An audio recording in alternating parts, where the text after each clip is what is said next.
Hola, soy Jesulda y os doy la bienvenida a un nuevo episodio del curso básico de GIMP.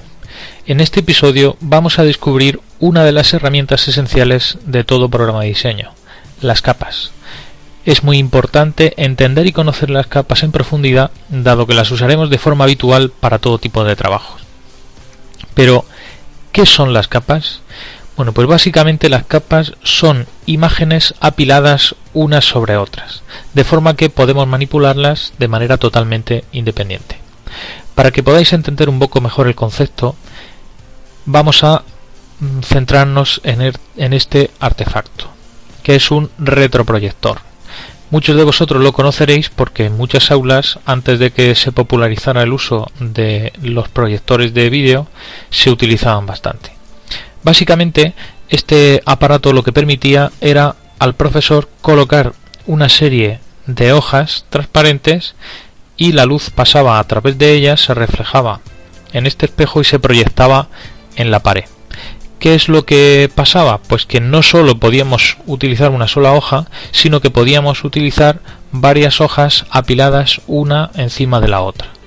Algo parecido a esto, en el que, como podemos ver, tenemos tres hojas que en adelante y enfocadas y enfocándonos más a lo que es el diseño gráfico llamaremos capas, que están una sobre otra y que al final lo que hacen es que nosotros veamos una sola imagen compuesta por la información que haya en cada una de ellas.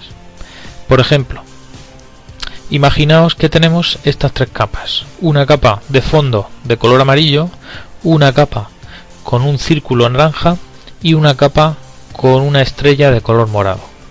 Una vez las apilamos unas encima de la otra, si nos pusiéramos encima y las miráramos justo en la perpendicular, lo que veríamos sería esto.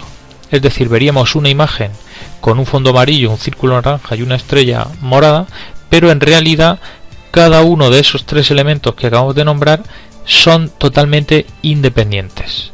De manera que podríamos, por ejemplo, cambiar el color del círculo o borrarlo sin afectar al fondo o sin afectar a la estrella de color morado. Vamos a verlo un poco mejor utilizando el propio GIMP. Lo primero que vamos a hacer es ir a la carpeta de ejercicios y dentro de la carpeta número 8, capas, vamos a cargar la imagen de ejemplo que os he preparado para el curso. Entonces, como veis, aquí lo que tenemos son un círculo rojo, un círculo amarillo, un círculo azul y un fondo de color blanco. Una de las cosas en las que nos tenemos que fijar, y ya lo comentamos en episodios anteriores, es en la paleta de capas. La paleta de capas ya os dije que iba a ser una paleta muy importante porque la íbamos a utilizar continuamente. Entonces, en esta paleta de capas, como veis, una vez que hemos cargado la imagen, lo que vemos es que nos aparece una pequeña previsualización de cada una de las capas que componen nuestra imagen. Además, en el título de la ventana podéis ver que aparece que nuestra imagen, además de que mide 420 x 300 píxeles, como ya vimos anteriormente, tiene 4 capas. ¿Vale? Entonces, ¿qué es lo bueno que tiene el manejo de capas? Pues como veis, que yo puedo ir seleccionando cada una de estas capas de manera totalmente independiente. Entonces, por ejemplo, yo podría ocultar la capa del círculo azul de manera que podría dejar solo los círculos amarillo y rojo. Hay capas, como podéis estar dándoos cuenta ya, que tienen una particularidad, y es que aparte de lo que es meramente la imagen que están mostrando, tienen píxeles que son transparentes, es decir, que dejan ver lo que hay debajo. En esta capa, por ejemplo, en la capa del círculo, tenemos coloreado el círculo de color amarillo, pero el resto de píxeles de la capa son totalmente transparentes. Por eso es que cuando yo activo la capa del círculo azul, el círculo se ve a través de esos píxeles, ¿vale? No os preocupéis mucho por lo que estoy haciendo en la paleta de capas, porque en próximos episodios lo iremos viendo pormenorizadamente. Me interesa sobre todo que os quede claro qué son las capas y qué ventajas nos ofrecen en base a trabajar con ellas en lugar de trabajar directamente con una imagen de una sola capa. Bueno, pues como os iba diciendo, una de las ventajas que tiene el trabajo con capas es que puedo trabajar de manera totalmente independiente con cada una de ellas. Entonces, por ejemplo, el círculo azul, si quisiera, lo podía mover y cambiar de sitio. Y veis, y estoy moviendo el círculo azul de manera totalmente independiente al resto de círculos. Lo mismo pasaría si selecciono el círculo amarillo o ahora si selecciono el círculo rojo, ¿vale?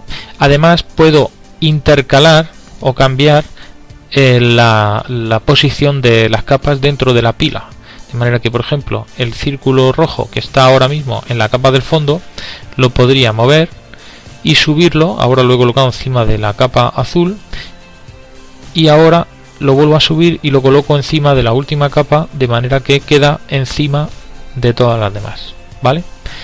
Bueno, pues es muy importante que os quede claro realmente cómo funcionaría esto, porque veis que es muy sencillo y muy intuitivo. Es como si tuviéramos diferentes elementos, cada uno de ellos en una imagen independiente, pero las juntamos todas, las apilamos y podemos ver al final la composición de todas ellas juntas, como si las estuviéramos mirando desde arriba, ¿vale?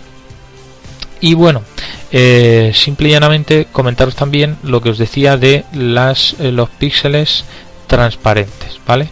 Que os lo encontraréis en muchísimos programas de diseño y, como no, en GIMP, representados en base a una serie de cuadrados de tonos gris, como veis aquí.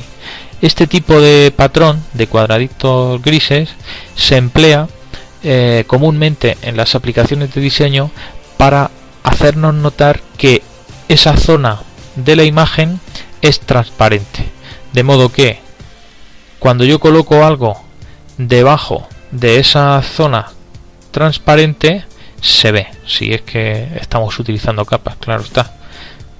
Como veis, si yo al final lo que coloco debajo es una imagen totalmente opaca con píxeles de color blanco, pues no se ve más allá de esa capa, porque debajo de esta no hay nada y no hay píxeles transparentes que nos permitan ver eso que hay ahí, ¿vale?